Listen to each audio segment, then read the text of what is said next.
అభినందిస్తున్నాను రాష్ట్ర సిపిఐని. ఎందుకంటే ఒక నిశ్శబ్దం, ఒక నిస్సహాయమైన మౌనం ఆవరించున్నప్పుడు గొంతులు వినిపించడానికి, పెగలటానికి ఒక వేదిక కల్పించినందుకు, ఈ చొరవ తీసుకున్నందుకు సిపిఐని, ముఖ్యంగా సాంబశివరావు గారిని అభినందిస్తున్నాను. ఈ సమావేశానికి వస్తుంటే తెలిసింది, పొద్దున కుంభమేళాలో ప్రయాగరాజ్లో తొక్కిసలాట జరిగి చాలామంది చనిపోయినారు. అప్పుడు 35 నెంబరు, అంతకంటే పెరిగిందేమో తెలియదు. ఆ వార్త చూడగానే ఒక క్షణం భయం వేసింది. ఇది తొక్కిసలాట వల్ల జరిగిందని అనుకుంటారా, లేదా దీంట్లో ఏదైనా కుట్ర ఉందని చెప్తారా? నిన్న మొన్న ప్రయాగరాజ్లో స్నానం చేస్తున్న ఒక అన్యమతస్తుని సాధువులంతా కలిసి పట్టుకున్నారు. ఎవరైనా వచ్చి ద్రోహం చేశారంటారా? దీనివల్ల దేశంలో ఏమైనా కల్లోలం జరుగుతుందా అని ఒక భయం ఏర్పడింది, భయం కలిగింది. అటువంటి భయం ఎందుకు కలుగుతుందంటే, భయం అనేది ఇప్పుడు దేశంలో ఒక అధికారిక ఉద్వేగం. అది ఆ భావోద్వేగమే దేశమంతా చాలామంది మనసుల్లో వ్యాపించింది. అంటే భయం ప్రజల మనస్సు కూడా ఒక యుద్ధరంగం.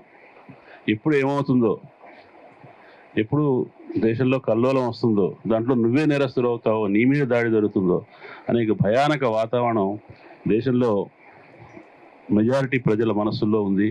ప్రజల మనస్సు కల్లోలంగా ఉన్నాయి. ఈ గత 10 సంవత్సరాలుగా, 11 సంవత్సరాలుగా దేశంలో ఇటువంటి యుద్ధరంగాలు అనేకం ఏర్పడ్డాయి. దాంట్లో తీవ్ర బీభత్సమైన రక్తపాతంతో కూడిన యుద్ధరంగం అబూజ్ మండ్లో జరుగుతుంది. ఇతర రంగాలు కూడా ఈ సందర్భంగా మనం గుర్తుపెట్టుకోవాలి. ఒకటి, భావస్వేచ్ఛ. పత్రికలను అదుపులోకి తీసుకున్నారు, కొనుక్కున్నారు, సంపాదకులను శిక్షించారు, జైల్లో పెట్టారు, దేశద్రోహం పెట్టారు, చైనా డబ్బుతో పత్రికలు నడుపుతున్నారన్నారు, జార్జ్ సొరోస్కి అమ్ముడు పోయారన్నారు. వీలైతే పత్రికలను కొనేశారు, లేదంటే భయపెట్టారు. భావస్వేచ్ఛ మీద మొదటి దాడి. తర్వాత, హేతుబద్ధంగా ఆలోచించొద్దు, విషయాల్ని మంచి చెడ్డ చెప్పొద్దు, చరిత్ర గురించి వాస్తవమైన దృక్పథం ఉండొద్దు, నీ రాజ్యాంగంలో ఫండమెంటల్ డ్యూటీస్లో చెప్పారు కదా, ఇంట్లో సైంటిఫిక్ టెంపర్ని, కుతూహలాన్ని రేపించేటట్టుగా పౌరుడు, దాన్ని వ్యాపించేటట్టుగా పౌరుడు ప్రవర్తించాలని రాజ్యాంగంలో చెప్పారు ప్రాథమిక కర్తవ్యాల్లో. ఎవరైతే ఆ కుతూహలాన్ని కలిగించే, తార్కిక ఆసక్తిని కలిగే పరిశోధనలు చేశారో అటువంటి వాళ్ళని నమూనాగా కల్బుర్గిని, పన్సారేని, గౌరీ లంకేష్ని చంపేశారు. అవి ఆ 3 జరిగాయి. తర్వాత ఆగిపోయి, ప్రజా ఉద్యమం వచ్చింది కాబట్టి ఆగింది, ఒత్తిడి వచ్చింది కాబట్టి ఆగింది, నిజమే. కానీ ఆ 3 నమూనాలు. కాబట్టి ఆలోచన రంగంలో అదొక యుద్ధరంగం. తర్వాత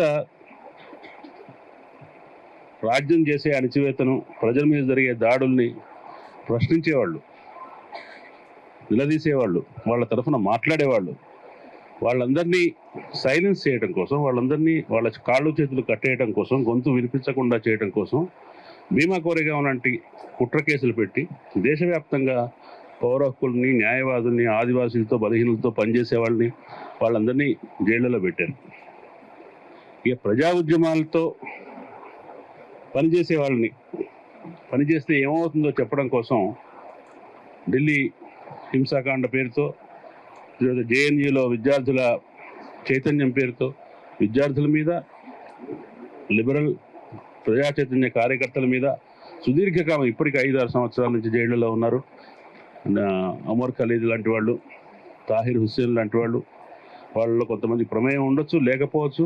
అది ప్రమేయం ఉంటే గనక ఢిల్లీ హింసాకాండలో హిందువుల కంటే ముస్లింలు ఎక్కువ మంది చనిపోయినారు, హిందువులు కూడా చనిపోయారు.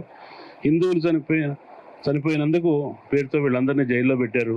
కానీ ముస్లింలు చనిపోయినందుకు ఎవరు జైళ్లలో లేరు సుదీర్ఘకాలంగా. ఏదో ఒక స్థాయిలో ప్రతి ఒక్కళ్ళు తమ అసమ్మతిని చెప్పాలి. చెప్పాలనే కాంక్ష అందరిలో ఉంది కాబట్టే ఈ సభకు ఇంతమంది వచ్చారు. ఈ ప్రయత్నం మరింత విస్తృతం కావాలని, ఇక్కడికి వచ్చిన వాళ్ళందరూ ఇంకా 10 మందికి తమ సంవేదనలను భావోద్వేగాల్ని పంచుకోవాలని కోరుతూ ఈ అవకాశం నాకు ఇచ్చినందుకు కృతజ్ఞతలు తెలియజేస్తున్నాను. Thank you. సాంబశివరావు గారు సిపిఐ పక్షాన కార్యక్రమం అనేటువంటిది కేంద్ర ప్రభుత్వం ఏదైతే చేస్తున్న దానికి వ్యతిరేకంగా మానవ హక్కుల హననం అనేటువంటి పద్ధతిలో ఈ కార్యక్రమాన్ని ఇనిషియేట్ చేశారు. వారికి సిపిఐకి ముందుగా అభినందనలు తెలుపుతున్నాను. ఈ విషయం సిపిఎంఎల్ న్యూ డెమోక్రసీ దీని గురించి ఒక ఇనిషియేట్ చేయాలనేటువంటి ఒక రాజకీయ ప్రయత్నం మేము కూడా ఆలోచించాం. ఈలోగా వారు ముందుగా దీన్ని ముందుకు తీసుకురావడం అనేటువంటిది మేము ఇందులో భాగం అనేటువంటి పద్ధతిలోనే దీనిలో హాజరవుతున్నాం. మాట్లాడినటువంటి పెద్దలు మాట్లాడండి అనేటువంటిది ఏదైతే నినాదం ఉన్నదో మాట్లాడడం అనే వరకే పరిమితం అవుతే ఇంతకుముందు నరసింహారావు గారు చెప్పినట్టు దీన్ని నిరోధించడం అనేటువంటిది కష్టం. మాట్లాడడమే కాదు, దీనికి వ్యతిరేకంగా ఒక రాజకీయ ఆందోళన రావాలనేటువంటిదే సిపిఎంఎల్ న్యూ డెమోక్రసీ భావిస్తుంది. ఈనాడు ఉన్నటువంటి రాజకీయ పరిస్థితిని బట్టి 2 సార్లు కాకుండా 3వ మోడీ ప్రభుత్వం ఏదైతే రాజకీయ అధికారానికి వచ్చిందో ఫ్యాసిస్ట్ పాలన అనేటువంటిది ఒకటి ముందుకు వచ్చినటువంటి పరిస్థితి ఉన్నది. ఈ ఫ్యాసిస్ట్ పాలన అనేటువంటిది 2026 ఒక ముహూర్తం అనేటువంటిది పెట్టడం అనేటువంటిదే ఒక దుస్సాహసమైనటువంటిది. ఇలాంటి ఎందుకంటే మనం చూస్తున్నాం ప్రపంచంలో కూడా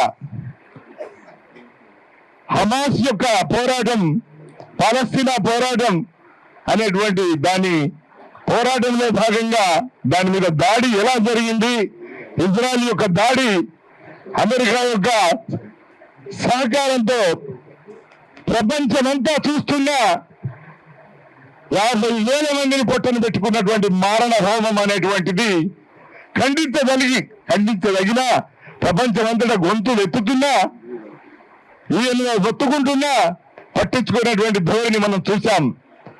కానీ వాళ్ళు కూడా చర్చలు జరిపి ఒక ఒప్పందం చేసుకుని సీజ్ ఫైర్ చేసుకోవాల్సిన పరిస్థితి వచ్చింది. ఈరోజు సందర్భం నక్సలైట్ల మీద విచక్షణ రహితంగా కేంద్ర ప్రభుత్వం కంకణం కట్టుకొని ఏమాత్రం మానవ హక్కులకు కానీ మానవ విలువలకు కానీ రాజ్యాంగానికి కానీ ప్రజాతంత్ర హక్కులకు కానీ ఏమి విలువ లేకుండా ఇష్టం వచ్చినట్టు కాల్చి చంపేటటువంటి ప్రక్రియ ఈనాడు దేశంలో కొనసాగుతోంది. కేంద్ర ప్రభుత్వ ఆధ్వర్యంలో అనేక రాష్ట్ర ప్రభుత్వాలు కూడా దీనికి మద్దతు తెలియపరుస్తూ ఉన్నాయి. ఈ దేశం అత్యంత క్లిష్ట పరిస్థితుల్లో కొనసాగుతోంది. ఫ్యాసిజం ఒక పెద్ద ఎత్తున ఒక మహాభూతంలాగా ఈనాడు జరుగుతూ ఉంది, వ్యాపిస్తూ ఉంది మన దేశంలో కూడా. మతోన్మాద భావజాలం అనేది, ఆర్ఎస్ఎస్ భావజాలం అనేది బహిరంగంగా ఈరోజు పెద్ద ఎత్తున ప్రచారం చేయబడి అమలు పరచడం అనేది జరుగుతూ ఉంది. హరగోపాల్ గారు చెప్పినట్టు ద్వేషించడానికి కూడా హక్కు కావాలనేటువంటి, ద్వేషించడానికి కాదు చంపడానికి కూడా హక్కు కావాలని, అది కూడా ప్రజాతంత్ర హక్కులో భాగం అనేటువంటి రోజులు వచ్చాయి. నాకు చంపే హక్కు ఉంది, నేను బతికిచ్చే హక్కు నీకుంది కదా, చంపే హక్కు కూడా నాకుంది అనేటువంటి ఒక విధమైనటువంటి ఫ్యాసిస్ట్ భావజాలం యొక్క ప్రతిస్పందన ఇవన్నీ. ఈ ఫ్యాసిస్ట్ భావజాలం అనేది చాలా అత్యంత ప్రమాదకరమైంది. ఒకప్పుడు మానవ సమాజానికే, మానవ నాగరికతకే బద్ధ శత్రువుగా వచ్చినటువంటి ఫ్యాసిజం, హిట్లర్, ముసోలిని, తోజో ఆధ్వర్యంలో వచ్చినటువంటి ఫ్యాసిజం, అది కొనసాగింపుగా ఈనాడు ప్రపంచవ్యాప్తంగా అన్ని దేశాల్లో, మన దేశంతో పాటు అమెరికా అన్ని దేశాల్లో కూడా ఈ ఫ్యాసిస్ట్ సంస్కృతి అనేది, మానవ విలువలు, నాగరికతకే బద్ధ శత్రువు అయినటువంటి ఫ్యాసిస్ట్ భావజాలం అనేది కొనసాగుతూ ఉంది. ఈ ఫ్యాసిస్ట్ భావజాలం మానవ నాగరికతను సర్వనాశనం చేయడానికి ఒకప్పుడు ప్రయత్నించింది. దానికి వ్యతిరేకంగా సోవియట్ యూనియన్ నాయకత్వంలో కామ్రేడ్ మహోన్నత నాయకుడు కామ్రేడ్ స్టాలిన్ నాయకత్వంలో సైనికంగా ఆ ఫ్యాసిజాన్ని ఓడించడం జరిగింది. కానీ సైద్ధాంతికంగా సిద్ధాంతపరంగా అన్ని దేశాల్లో ఈ ఫ్యాసిస్ట్ భావజాలం అనేది కొనసాగుతూ ఉంది. మానవ విలువలు అనేవి నాశనం చేయబడుతున్నాయి. అసలు ఫ్యాసిజం అంటే ఏమిటంటే మానవుడికి ఉన్నటువంటి కనీస లక్షణాలను కూడా నాశనం చేసేటటువంటి ఒక సంస్కృతి, మానవ నాగరికతని సర్వనాశనం చేసేటటువంటి ఒక సంస్కృతి, మానవుడికి ఉండాల్సినటువంటి సర్వ లక్షణాలని సైద్ధాంతికంగా నీతి నైతిక పరంగా విలువల పరంగా నాశనం చేసినటువంటి సంస్కృతి ఫ్యాసిస్ట్ సంస్కృతి మన దేశంలో కూడా కొనసాగుతూ ఉంది. నేను దేశించకూడదా, దేశించడం కూడా హక్కు అంటున్నారు.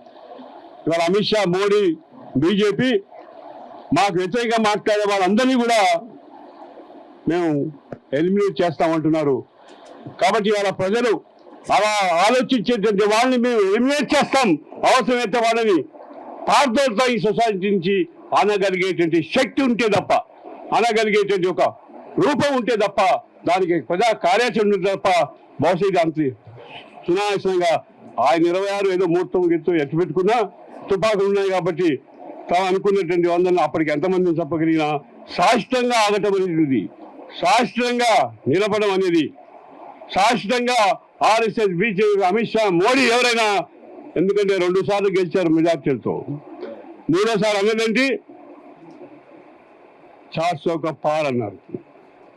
చివరికి 400 का పార్ కాదు, వాళ్ళకున్న గతంలో ఉన్నటువంటి 300 చిల్లర కూడా ఈ 3సారి జరిగిన ఎన్నికల్లో ప్రజల పాత్ర ఉంది కాబట్టి, సరే ప్రజల పాత్రకి ఉపక్రమించినటువంటి అనేక శక్తుల వల్ల కావచ్చు ఇవాళ ఆ 300 పైనుంచి దాదాపు 242కి వచ్చారు, మైనార్టీలో పడ్డారు. మైనార్టీలో పడ్డ గత 2 దఫాల కొనసాగింపు మరింత ఉద్ధృతంగా చేస్తున్నటువంటి పరిస్థితి. అనేక విషయాల్లో ప్రజా సమస్యల విషయం కావచ్చు, పౌరకులుగా చివరికి ఈ ఎన్కౌంటర్స్ ఇవన్నీ ఉన్నాయి. అందుకే వీటన్నిటినీ నిలపాలన్నా నిలపవేయగలిగేటువంటి శక్తి ఇవాళ పౌర సమాజమే. కాబట్టి తప్పకుండా రాజకీయ పార్టీలు, మేధావులు, వేదికలు ఏవైనా కూడా వాటి పాత్ర వాటికి ఉంటాయి. కానీ వాటి పాత్ర ఎవరికి వాళ్ళుగా చేస్తే కాదు, మొత్తం సొసైటీని, సమాజాన్ని ఆ విధంగా సివిల్ సొసైటీని ప్రశ్నించటమే కాదు, అవసరమైతే ప్రశ్నించడానికి జవాబు చెప్పకపోతే వాళ్ళని నిలేయగలిగే పరిస్థితి, అలాంటి వాళ్ళని ఏంటంటే మీరు తిరుగుబాటు చేయగలిగేటువంటి పరిస్థితి రావాల్సిన అవసరం ఉంది. ఏఐటీసీ తెలంగాణ రాష్ట్ర సమితి తరఫున మీ అందరూ కూడా ధన్యవాదాలు తెలియజేస్తూ, నేను మొట్టమొదటగా ఎన్కౌంటర్ వార్తలు చదివితే 1 నిమిషం మాట్లాడడానికి ఎట్లా ఉంటుంది. ఆ వార్త వచ్చిందంటేనే ఎన్కౌంటర్ అంటేనే ఎదురు కాల్పులలో ఒక పక్షం వాళ్ళే ఎందుకు చచ్చిపోతున్నారు అనేది డౌట్. అది ఎన్కౌంటర్ ఎట్లయితుంది? బూటకపు ఎన్కౌంటర్. ఈ బూటకపు ఎన్కౌంటర్లో ఎవరిని చంపుతున్నారంటే పేదల కోసము, ఆదివాసీల కోసము, అడవి రక్షణ కోసము, అదేవిధంగా పక్షాన, కార్మికుల పక్షాన, ప్రజల పక్షాన వాళ్ళు పనిచేస్తున్నందువల్ల ఈ యొక్క పెట్టుబడిదారి కార్పొరేట్ శక్తులు ఈ యొక్క ప్రశ్నించే గొంతులు ఉండొద్దు అన్నట్టు ఈ నక్సలైట్ల పేరుతోటి వాళ్ళని చంపడం జరుగుతుంది. దాన్ని నేనేమంటానంటే ఈ ఎన్కౌంటర్లను పూర్తిగా ఖండిస్తున్న ఏఐటీసీ రాష్ట్ర సమితిను. అదేవిధంగా ఎన్నో ఎన్కౌంటర్లలో చనిపోయినటువంటి వాళ్ళు ఉన్నారు. వాళ్ళు ఏదో స్వార్థం కోసం అడవి పోలే, స్వార్థం కోసం తుపాకీ పట్టలే, లేకపోతే పాట పాడలే, ఆడతలేరు, తిండి లేదు, సరైనటువంటి వసతులు లేకున్నప్పటికీ అడవిలో అనేక అవస్థలు పడుతూ ఈ దేశంలో కమ్యూనిజం రావాలి, ఈ దేశంలో కార్మిక రాజ్యం రావాలి, ఈ దేశ ప్రజలందరూ కూడా సుఖంగా, సంతోషంగా, దోపిడీ రహితమైనటువంటి పాలన ఉండాలని చెప్పి ఒక మహత్తరమైనటువంటి ఆశయం కోసం అడవిలో వాళ్ళు త్యాగాలు చేస్తుంటే పోలీసులు మాత్రము మరి వాళ్ళను ఈ విధంగా మరి కాల్చి చంపడానికి మనము తీవ్రంగా ఖండించాల్సినది. ఇదే సందర్భంలో ఈ దేశాన్ని దోచుకుంటున్నటువంటి పెట్టుబడిదారులు, కార్పొరేట్ శక్తులు కోటాను కోట్ల రూపాయలు సంపాదించి తమ ఆస్తుల్ని కూడబెట్టుకుంటే వారి మీద ఇన్కమ్ ట్యాక్స్ కానీ ప్రభుత్వం కానీ పట్టించుకోదు. అదే సందర్భంలో చూస్తే ఈనాడు తిండి లేనటువంటి వాళ్ళు, బట్టలు లేనటువంటి వాళ్ళు ఉన్నారు. ఒక పక్క రైతులు మరి పెద్ద ఎత్తున కూడా 1 సంవత్సరాన్నర కాలం పాటు గతంలోనే దేశంలో నడివీధులల్లా ఎండ వాన చలి లెక్క చేయకుండా వాళ్ళు ఆందోళన చేస్తే ఇప్పుడేమో నిరాహార దీక్ష చేస్తుంటే ప్రభుత్వం కనీసం స్పందించినటువంటి పరిస్థితి. ఏఐటీసీగా కార్మిక రాజ్యం తెచ్చేందుకోసం ముందు భాగా నుండి ప్రజల తరపున పోరాడతామని చెప్పి తెలియజేస్తూ ఈ అవకాశం ఇచ్చినందుకు ధన్యవాదాలు. ఈ మారణ హోమం ఈరోజు మొదలైనటువంటిది కాదు. మార్క్స్ చెప్పినట్టు ధనికులకు, సామాన్యులకు, పెట్టుబడిదారులకు, కార్మికులకు, భూస్వాములకు, కూలీలకు మధ్యన జరుగుతున్నటువంటి ఈ అంతరమే ఈ మారణకాండకు మూలం. సృష్టిలో సంపదను సృష్టించేటువంటి శ్రమజీవులకు, పెట్టుబడిదారులకు, దోపిడీ శక్తులకు మధ్యన జరుగుతున్నటువంటి ఈ పోరాటం ఈరోజు మధ్య భారతంలో ఒక యుద్ధం తలపిస్తుంది. కట్టుకోవడానికి బట్ట లేకుండా, ఉండటానికి గొడుగు లేకుండా, కడుపు నిండా తినడానికి తిండి లేకుండా ఉన్నటువంటి ఆదివాసులు ఈ దేశానికి ప్రమాదకరంగా కనిపిస్తున్నారంటే, సంపదను సృష్టిస్తున్నటువంటి కార్మికులు, రైతులు కూడా ఈ దేశానికి దేశద్రోహులుగా కనిపిస్తున్నారు. ఫాసిజం నేడు దేశంలో తాండవిస్తోంది. ఎవరినైనా చంపే హక్కు మాకున్నది అని అది చట్టబద్ధతకై పరుగులు తీస్తున్నటువంటి స్థితి. మిత్రులారా, సాల్వజూడం పేరుతో, కవర్ల పేరుతో మధ్య భారతంలో ఉన్నటువంటి నిక్షిప్తమై ఉన్నటువంటి సంపదలను కొల్లగొట్టి కార్పొరేట్ల కడుపులు నింపడానికి జరుగుతున్నటువంటి ఈ మహాయుద్ధానికి శ్రీకారం చుట్టినటువంటి ప్రధానమంత్రి అమిత్ షా వాళ్ళ విధానాలను ప్రతి ఒక్కరూ ప్రతిఘటించాలి. సెమినార్ను నిర్వహిస్తున్నటువంటి సిపిఐ రాష్ట్ర కమిటీకి ధన్యవాదాలు తెలియజేస్తున్నాను. Please subscribe to the channel and download the Politicos app from the links in the description.